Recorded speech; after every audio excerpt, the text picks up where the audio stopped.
The natural landscape of Argyll and the Isles is unique and extraordinary. It shaped the cultural landscape and inspired those who live and work here. In this film, we discover how this environment inspires people and their work. I'm Ben Wild. I am a traditional boat builder working only in timber. I run the Archipelago Folk School, which is like a teaching craft organisation. We run boat building courses around the country. So we try and build boats that are light, quick and fun, and people aren't too precious about. A boat you can like leave out in the rain and fix it up when you get around to it, and not be too like, it's not a sacred object, it's a toy to be used, and I think that's great.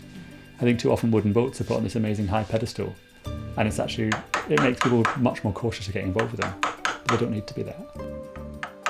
We've had young folk and old folk and people from all backgrounds who've never done any woodwork or have done lots come and gaining these huge amounts of experience and then leaving with a boat of their own and having spent a beautiful week in a nice place.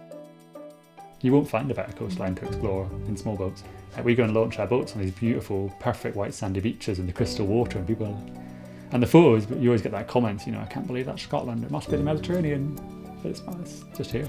Argyll is, it's beautiful, it's a lovely, lovely place. It's like culturally, it's so rich as well. There's so much like contemporary, interesting culture. There's a lot of historical. The history is fascinating and deep and complicated, and contemporary culture is really vibrant and increasingly vibrant. There's a lot happening, and a lot of people like really interesting makers and interesting music happening. There's lots coming out of Argyll, which I really love. But one of the things that we really benefit from with Charts is that network of makers that we can get in touch with. Like we want to run courses in jewellery making or blacksmithing or cooperage or whatever else, and having this big network of makers that can get involved and do that is a really valuable thing for us.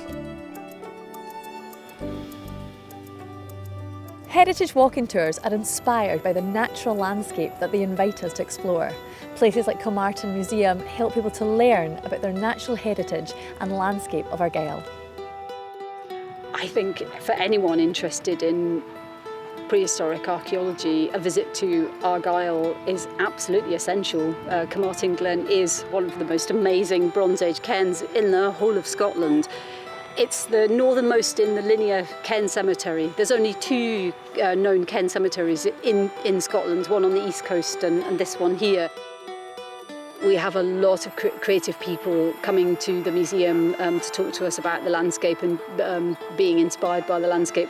So I think the Charts Network is working hard to pull the creative community together in Argyll, which is quite a challenge because it's a long, thin region, so sometimes it can be a bit difficult to know what's happening 20 miles up the road. Argyll's special to me, firstly, because of the amazing archaeological landscape. It's also special because it's a really beautiful landscape and the people as well are incredibly friendly, warm, welcoming, and also for the artistic and creative output that's available for people to see, to view, to buy. That whole combination really does make for a very, very special place. Heritage museums, walking routes and tours, and traditional arts and crafts such as boat building are part of Inspirational Argyll.